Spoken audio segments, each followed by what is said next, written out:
Hello, welcome to today's class. Today we will be discussing the CBSE NET December paper 1. Okay, we'll be covering all the 60 questions for paper 1. We'll be covering 15 questions in each set. So today we'll start with the first set of 15 questions.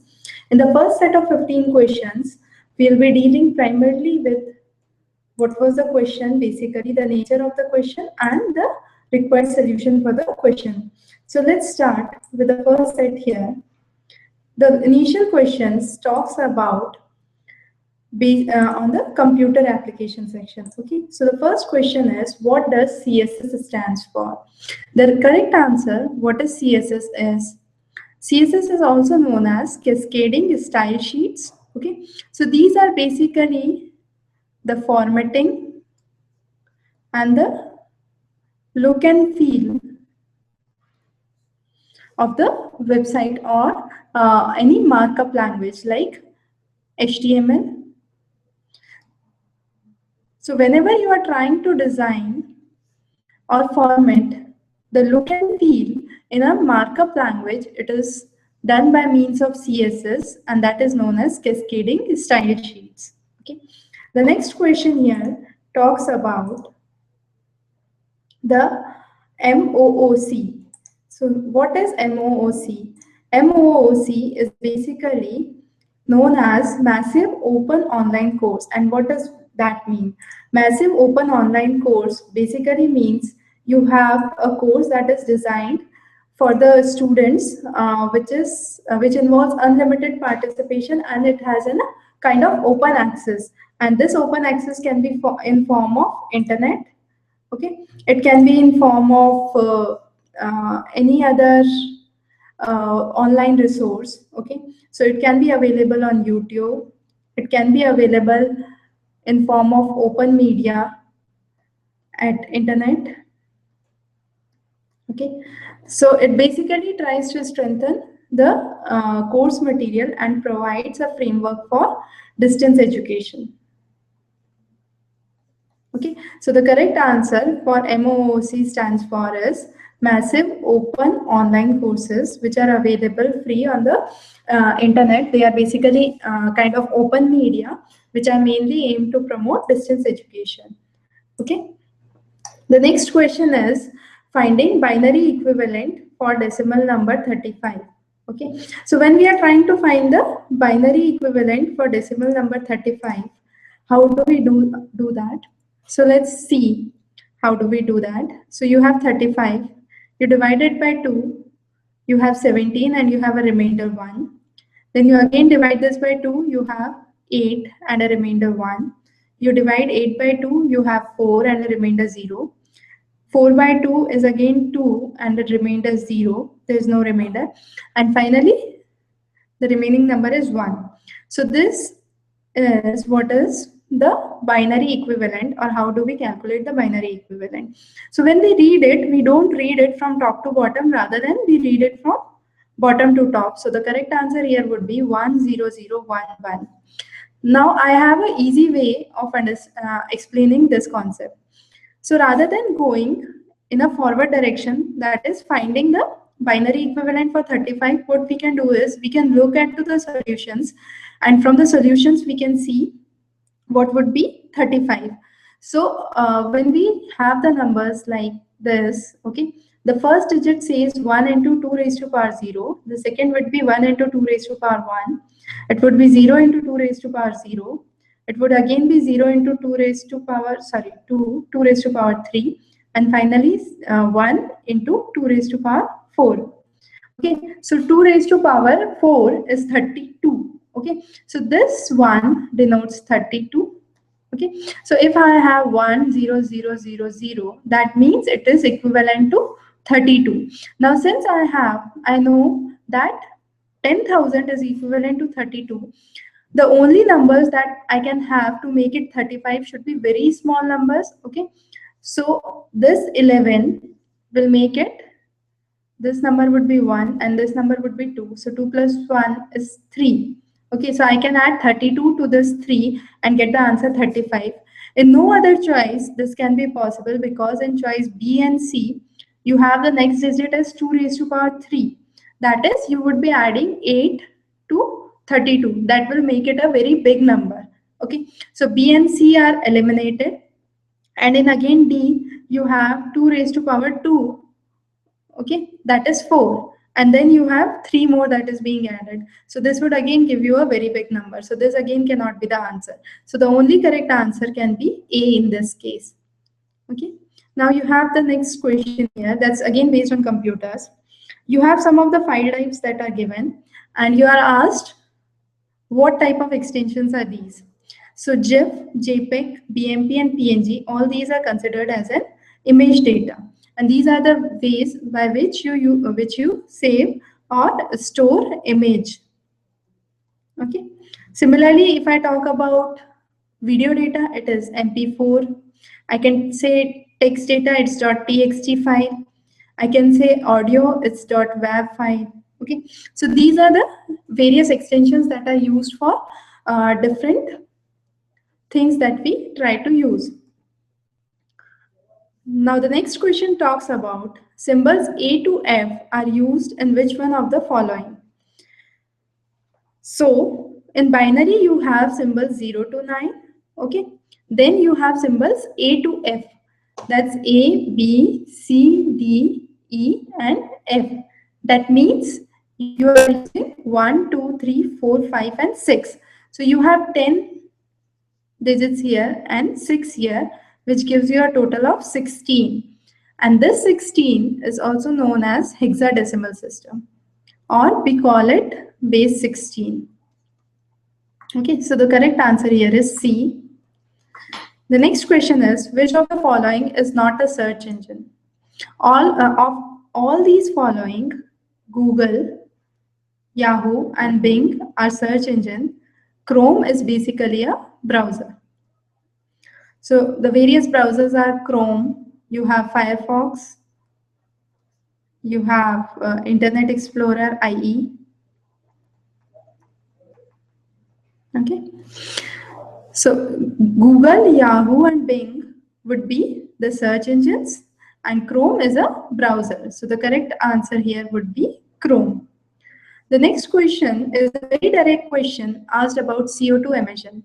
Now, this is a direct question, that is one thing. But why this question has been asked? Because recently there was a conference on environment. Okay, so this is something that has to do with current affairs section. And this section, for December examination, the current affairs that came this time were mostly from the months of September and October.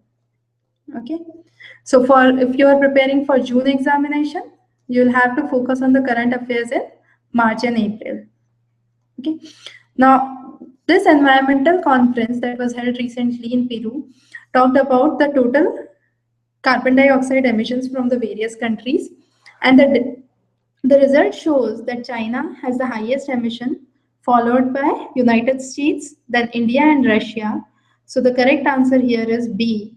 Okay, China has nearly 24% emission.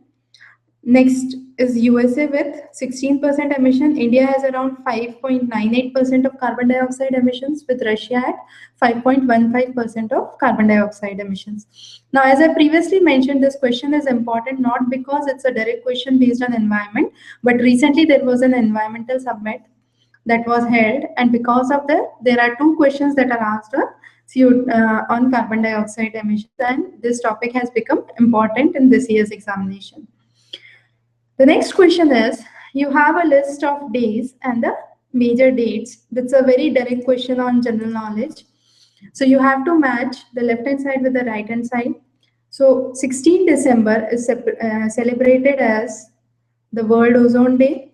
You have World AIDS Day as 1st December. Okay, you have World Health Day, which is celebrated on 7th April, and World Population Day on 11th July. So these are the correct matches. Based on this, the correct answer would be B. So when you try to match this, you will get the correct answer as B. The next question is, which of the following anthropogenic activity? Now, what does the word anthropogenic means? Anthropogenic basically means human induced. Okay. Which of the following human induced activity accounts for more than 2/3 of the global water consumption? Now, As the UN statistic shows, 70% of the water is used for agriculture. Okay, the next 20% of the water is used for industry, and the remaining 10% is used for domestic purposes. Okay, so the correct answer here would be agriculture. The only case in which this is left is the industry. Okay, so the industry would be given a priority only in case if you have a region which is a kind of industrialized country. So you have Belgium as an industrialized country. Okay, so in that case you will use Belgium as an answer if the question mentioned kind of industrialized nation, but this question does not mention industrialized nation, so here the answer would be agriculture. So in all normal circumstances, you have 70% for agriculture, 20% for industry, and 10% for domestic usage. Then the answer would be 70% for agriculture, and the correct answer would be agriculture here. The next question shows which one of the anthropogenic sources of gaseous pollutants like CFC in the air is. Now CFC is basically what is known as chlorofluorocarbon. Okay. Now this CFC is used in refrigerants. So it's used in air conditioners, it's used in aerosol sprays, it's used in foam industry. So the correct answer here would be foam industry. So next would be, so here the answer would be foam industry. The next question talks about the maximum number of fake institutions identified by UGC in 2014. Now UGC identified a list of fake universities. In Delhi, there were nearly 5 universities that were identified. Bihar and Tamil Nadu had around 1 university each. And in UP, there was 9 universities. So the correct answer here is B, that is Uttar Pradesh. And this is a direct question based on current affairs in the field of education. Okay. The next question says, which of the following institutions are empowered to confer or grant UGC Act 1956? So UGC Act 1956 talks about the meaning of university, and it says the university basically means a establishment that is made under a central, provisional, or state act. Okay, that is, it includes any institutions which is made in consultation with the university and is in accordance with the rules set by the university. So the correct answer here is, it is a university established by an act of parliament. Okay, so the correct answer for this question would be, it's established under the UGC Act 1956, a university that is established as an act of parliament. The next question talks about which of the following are tools of good governance. Now, when we talk about tools of good governance, before we understand that, let's first discuss all the 4 terms. Right to information talks about transparency. Okay. Social audit talks about social responsibilities.